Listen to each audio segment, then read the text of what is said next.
What if we actually look at the manifesto V6? Okay, what if we look at this manifesto real quick? What does transmaxing actually recommend? Right? There are many potential benefits from transitioning from male to female. You can get sexual excitement from having a feminine body, the superiority of female aesthetics, access to the transbian dating pool, because you're a transbian, full body orgasms, multiple orgasms from penile stimulation. You will feel your emotions stronger and be happier on estrogen. Your breasts will become sensitive. Being able to attract cis lesbians if you become attractive enough. Being able to attract high quality males for sex. Softer skin and less or no acne. Live longer. Being able to extract resources from males. You will no longer be driven to do dangerous and idiotic things due to testosterone. You could stop and reverse hair loss. People will treat you better if they think that you are female. You're less likely to get killed. You have better access to female spaces. And you can get cheaper cars. Let's break it down, right? What is this really saying? A lot of people try and claim that this is saying that you can transition just to have better orgasms, right? And like take advantage of women. Like let's look at what this other person said. TLDR, fucking perverts who dress up as women and invade spaces to be predatory and get away with it or whatever. I don't think that that is the actual situation here. So let's zoom out a little bit and think about who is looking at transmaxing information. Whenever you see it mentioned, it's mentioned generally by a few different groups. Mentioned by gender critical individuals, TERFs, essentially, radfems. They go by a few different names. You'll see it mentioned by transmaxers. And you'll see it mentioned by incels. And the thing about incels as a group at large and about radfems, TERFs, is that they hold very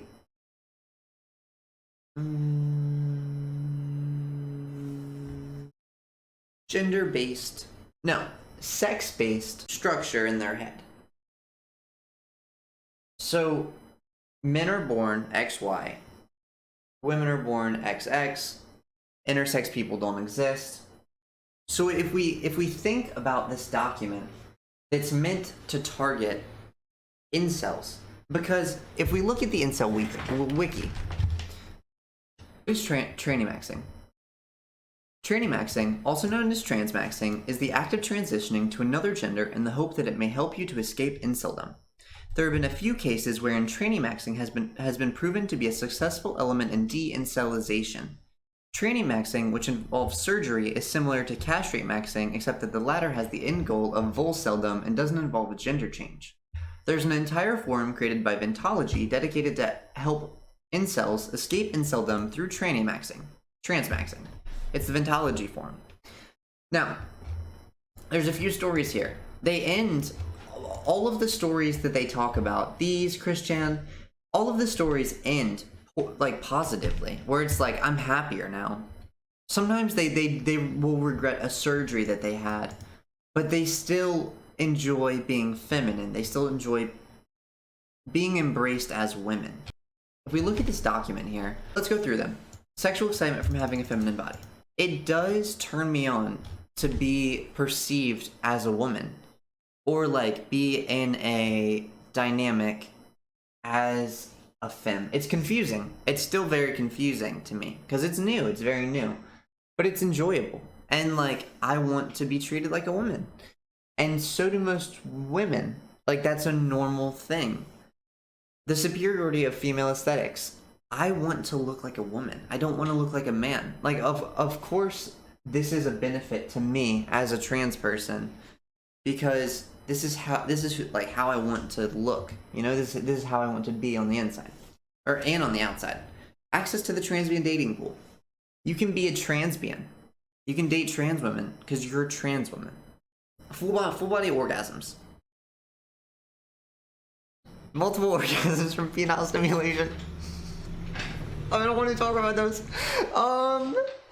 You will feel emotions stronger and be happier on estrogen. Yes, I don't know if I'm happier necessarily. No, I'm happier in that I'm not on testosterone and I enjoy the hormones through my body. But I do feel emotions stronger, and I'm pretty depressed as a person. So when I'm feeling poorly, I feel more poorly, but like the range is bigger. Like life is less muted. At one point, it seemed like colors like opened up in my life. It was great. Your breasts will become sensitive. That's true. As they grow, they do become sensitive. You're able to attract cis lesbians if you become attractive enough. Yeah, lesbians could want to date you if you're like presenting as a woman, or like if you are somebody that they are attracted to, they could want to date you. And if you look like a female, if you look like a woman, they're gonna treat you like a woman, you know? Like, they can date you. But oddly enough, a lot of cis lesbians still I don't want to say discriminate, but like prefer not to date trans people, which is interesting. And I'm curious why that is. Being able to attract high quality males for sex. This is kind of incelly here, but like high quality males are considered the males that are worth it to date. And like if you do transition, you would be able to get what an incel would consider a high quality male more easily than if you were a straight man or like a gay man. So I guess this is true, right? Like, it sounds different because it's coming from a viewpoint that might be hard to relate to for a lot of individuals. But for people that have been stuck in the incel community, I imagine that this is similar to like sissy hypno or forced femme or things like that, or like gender bender stories that like helps us realize what the possibilities are. Let's keep going. Live longer. It basically says that estrogen makes your cells better, softer skin, and less or no acne. A lot of people do report better skin, like less acne, and I can personally attest that my skin is soft as fuck, and most trans women that I've touched, that sounds weird, just like art touch skin with, they're soft as fuck. So yeah, being able to extract resources from males. It's kind of an incelly thing, but like if you're living as a woman, kind of look at number 8. Same thing. You will no longer be driven to do dangerous and idiotic things due to testosterone. That's true. You know, testosterone doesn't influence my decision making anymore. Whereas before, like I would see red, I would get really angry, and like the way that testosterone interacts within my body is a lot different than how estrogen interacts within my body. So yeah, that's a true thing. Stop and reverse hair loss. Estrogen does sometimes help people with their hair loss, or like reducing the amount of testosterone in your body can help with hair loss. So sometimes people that do transition do report reduced hair loss. That's what I'm saying. People will treat you better if they think you're a female. I would say that this one is kind of subjective. Probably, on average, I don't know if that's the case. Less likely to get killed. What's this say? Homicide rates of transgender individuals.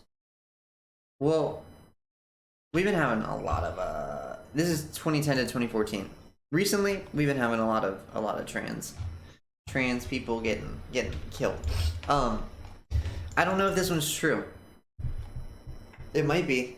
It is a risk to transition because people can want to hurt you for being who you are, especially if you're a person of color. Most of the harm that happens to trans women or trans people in general does happen to people of color. So that is a real concern to just kind of keep in mind, I guess. Access to female spaces. Sometimes. Some female spaces are exclusionary. Yeah. And similar to the way that the incel talked about Christian, talked about Christine, wherever she is in here, boom. It wasn't very positive. Whereas the people that transitioned that had a more passing experience, he talked more positively about, even though he still misgendered them and things like that. I don't know. A lot of people do have a similar attitude as the incel. Especially a lot of turfy organizations, you know. So it's something to keep in mind. And males are disgusting. I don't really like that being in here, but I can see the need to have it here because of the context of who's reading it. Like, if you have grown up your whole life believing that men are superior to women in every way, and you are trans, you need to kind of be coaxed through it, you know? Like, there's a lot of internalized transphobia stuck in you that you have to work through. It sucks, but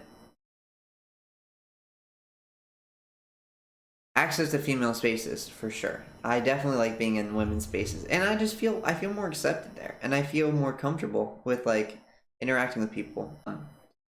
Cheaper car insurance. Technically true. Yeah. And, like, there's other reasons, and they talk about it in here. They do talk about dysphoria, and they talk about other things, but right here, like, these are what they mentioned.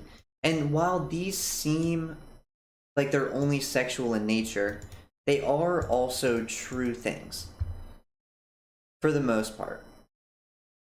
And I guess they're subjective to your experience, right? Like, maybe you won't be able to reverse your hair loss, but you do get softer skin, and, like, maybe you get a transman girlfriend. A lot of us are transman. Most of us, I'm not gonna say most of us, but, like, T for T is a real thing. It is really nice to feel comfortable in your own body and enjoy your own aesthetics, and, like, be on estrogen. I love being on estrogen, honestly. Estrogen is so amazing. Under the alternatives to medical transition, conversion therapy with regard to gender identity has been tried, and it has bad outcomes.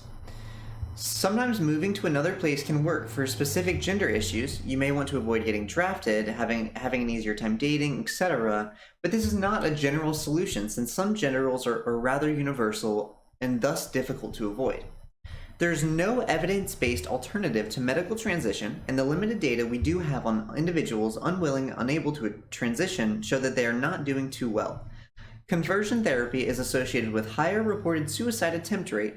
Bad methodology, unfortunately, in this. But look at this meme. Virgin antidepressant loser. Frustrated. Rightist. Politics. Overpriced. Not cute. Never will be. Getting uglier. Will never have a girlfriend. Kill sex drive. Not actually happening. Lied to by chemicals. Shit clothes. Will be forgotten immediately. Literally nobody cares about you. Stacy transitioner. Express her personality fully. Does not care about productivity. She has a lot of friends. She's constantly getting more feminine. Gets to wear all the fun stuff. On the right side of history. Actually special. And worth remembering. One of the most oppressed minorities. Women and leftists will love you. Authentic happiness. It works. These tits are real, yo. Bargain HRT from Kyiv, like bathtub estrogen in Ukraine. Anyways, can sleep with men whenever she wants, probably with women too. But you can see in this meme that, like, this is the Stacy that was being referenced earlier, kind of. This is, like, trans Stacy. And that this is the idea of the incel, right?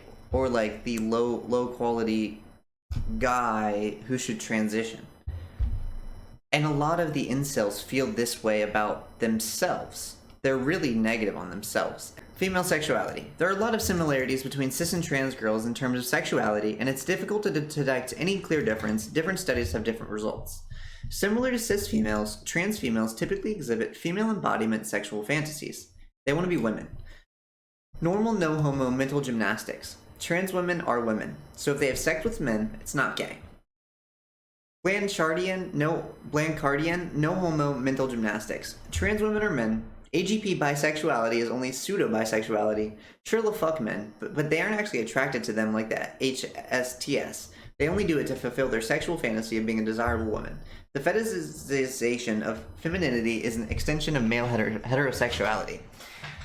RB posited that all transsexuals are not androphilic are autogynephilic. This has been thoroughly debunked, starting with his own data. Some transsexual fits into his AGP and HSTS categories, but it is not all of them. He hand-waved that away by saying that counterexamples to his hypothesis are either liars or that their androphilia is meta-attraction. By using an unfalsifiable reasoning, he put his hypothesis within the realm of not science, but pseudoscience. This, of course, has not stopped transphobes and a few naive or self-hating trans girls from believing that pseudoscience. A lot of people repress thinking that they are not really transgender because of that, and it's very harmful.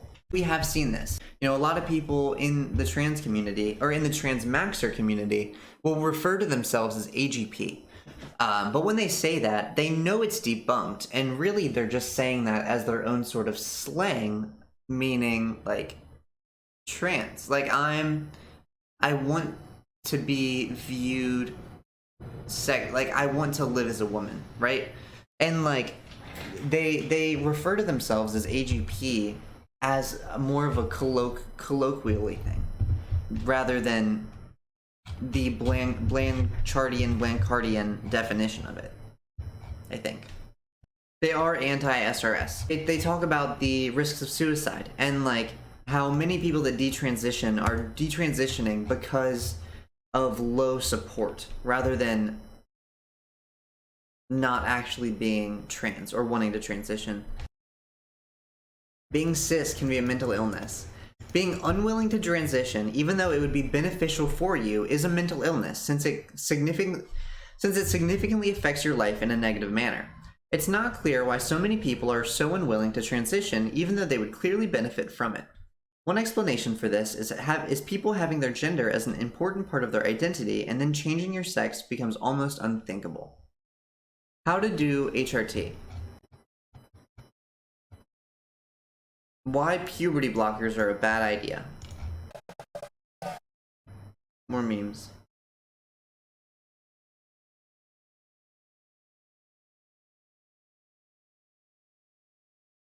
You can read the memes.